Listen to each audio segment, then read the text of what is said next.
और अब देखते हैं खबरें फटाफट अंदाज में। पश्चिम बंगाल विधानसभा चुनाव में चौथे चरण के लिए आज वोट डाले जा रहे हैं। इस चरण में 44 निर्वाचन क्षेत्रों में मतदान हो रहे हैं। वोटिंग के मद्देनजर सुरक्षा के कड़े इंतजाम किए गए हैं। पश्चिम बंगाल में चौथे चरण के मतदान के बीच बीजेपी उम्मीदवार लॉकेट चटर्जी के काफिले पर हमले की घटना सामने आई है। बंगाल के हुगली में लॉकेट चटर्जी की कार पर पथराव किया गया। इस दौरान लॉकेट चटर्जी की कार का कांच टूट गया। बंगाल में मतदान के दौरान कूच बिहार में टीएमसी और बीजेपी के समर्थक आपस में भिड़ गए। इस झड़प में कई लोग जख्मी हुए हैं। हंगामे को देखते हुए पुलिस ने लाठीचार्ज किया। फिलहाल मौके पर भारी फोर्स तैनात है।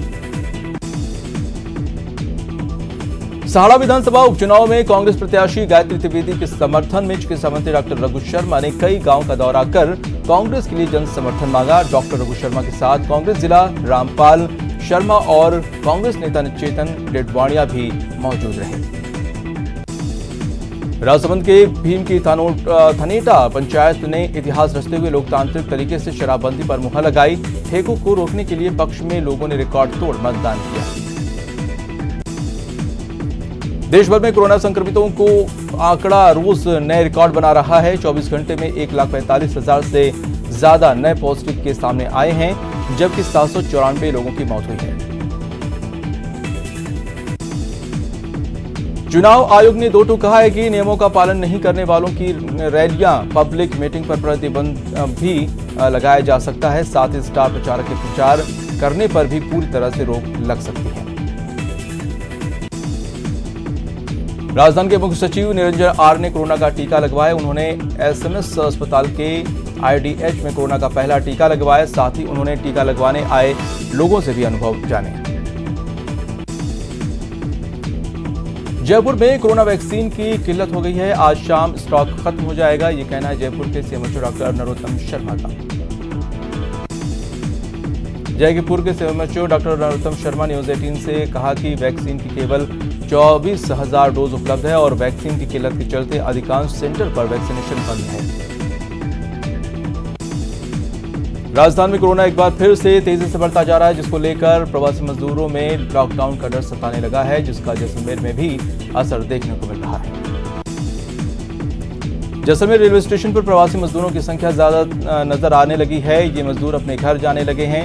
हालांकि पीएम और सीएम अशोक गहलोत ने पहले स्पष्ट कर दिया कि लॉकडाउन नहीं लगाया जाएगा।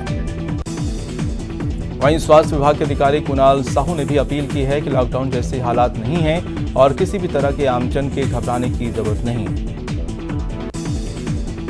आपको बता दें कि मजदूर जैसलमेर के नहरी इलाकों में फसल कटाई के लिए जैसलमेर आते हैं। इस साल भी ये अपने अपने परिवारों के साथ यहां मजदूरी करने आए थे, लेकिन अब ये अपने घर वापस जा रहे हैं।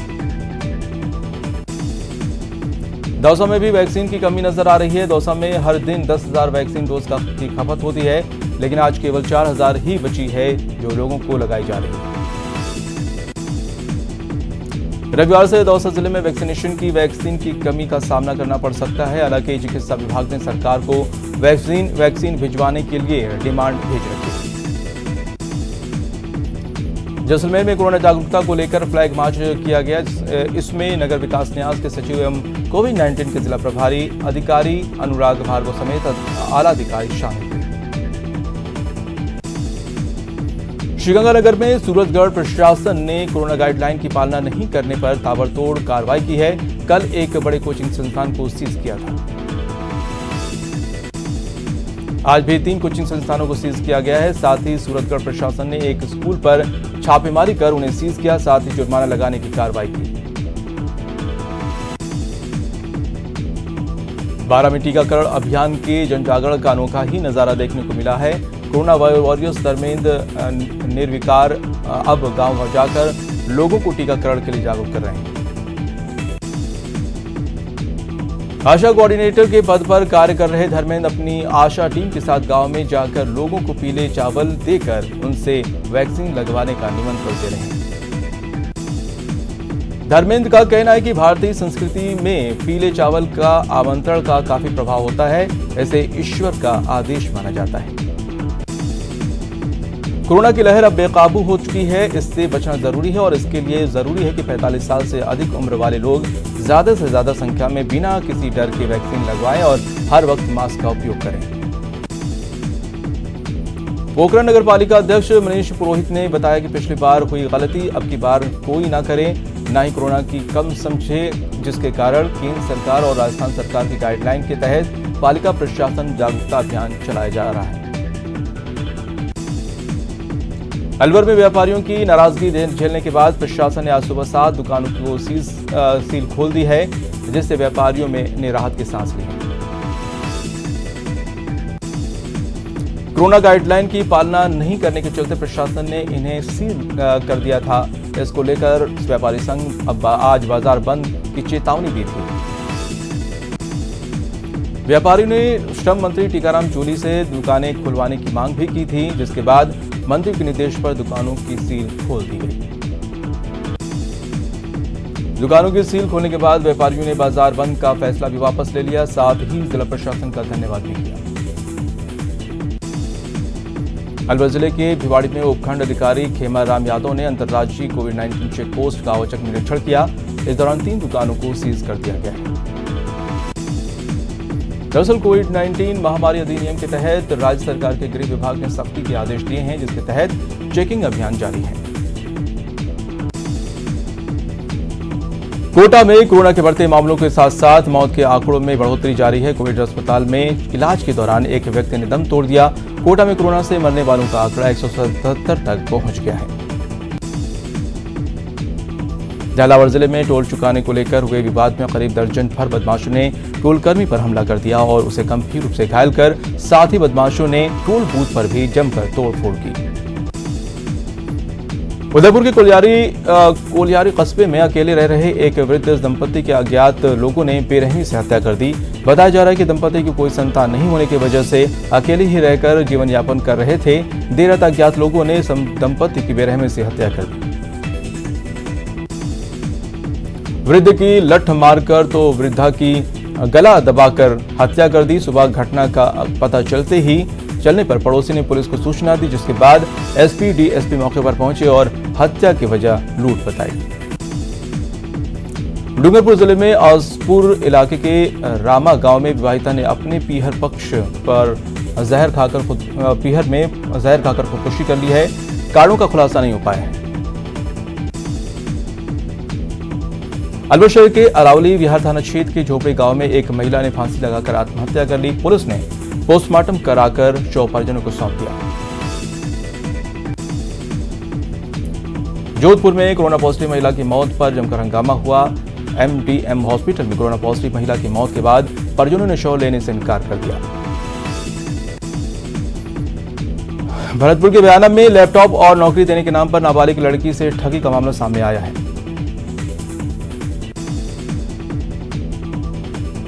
अलवर के लक्ष्मणगढ़ इलाके में सांप काटने से बच्चे की मौत हो गई। बच्चे को गेहूं का चारा भरने के दौरान सांप ने काट लिया था।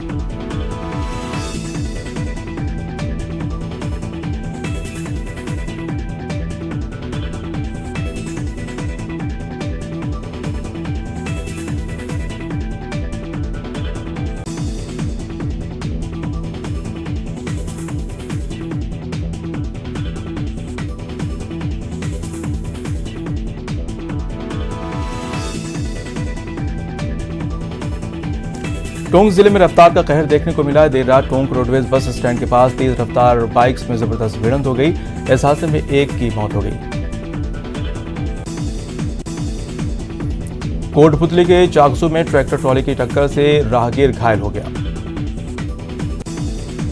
जैसलमेर के पोखरण में रामदेवरा मेला इलाके में आग लग गई। ये आग मिट्टी के बर्तन की दुकान में लगी।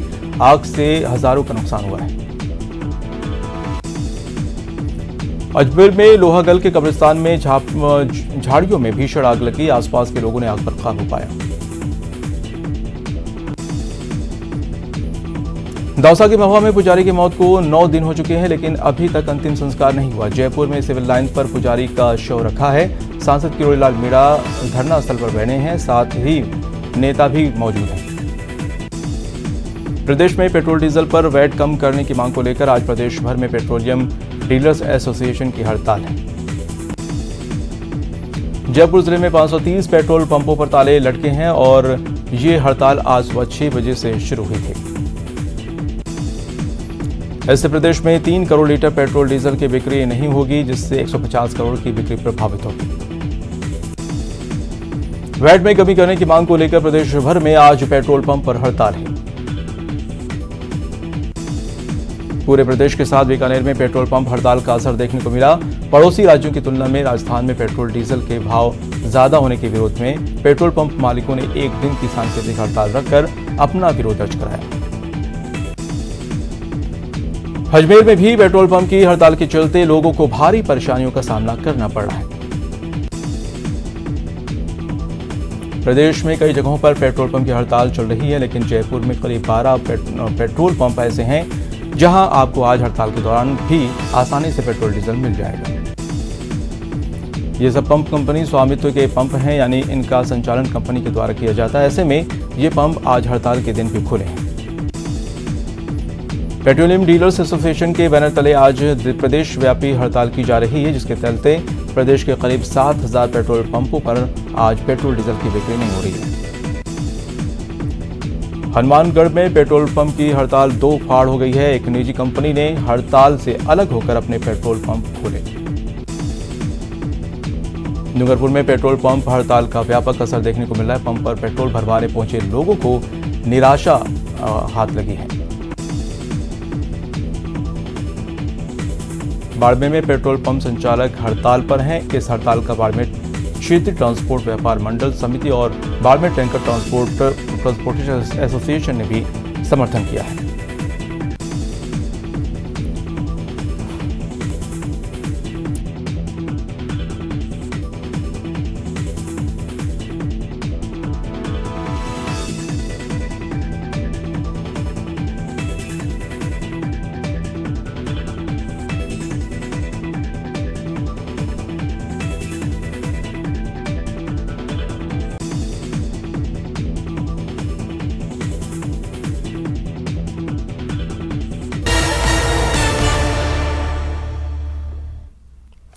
ब्रेक के बाद आपका स्वागत है। चलिए रुख करते हैं खबरों की ओर।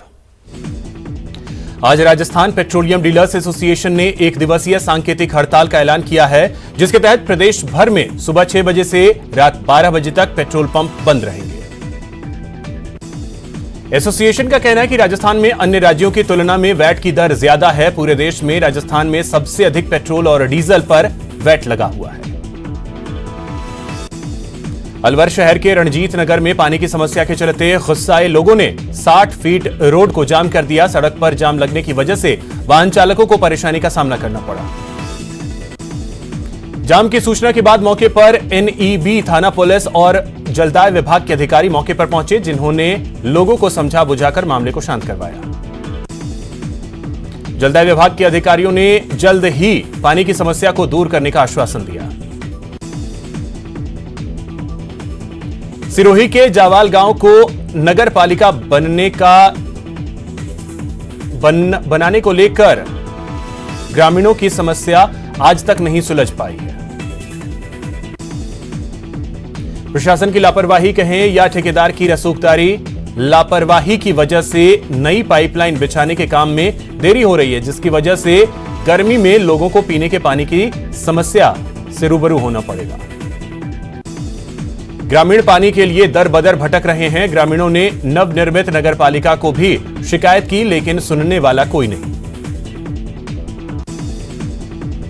उदयपुर सिटी एएसपी गोपाल स्वरूप मेवाड़ा ने बैठक ली। बैठक में शहर से जुड़े 14 थानाधिकारी मौजूद रहे।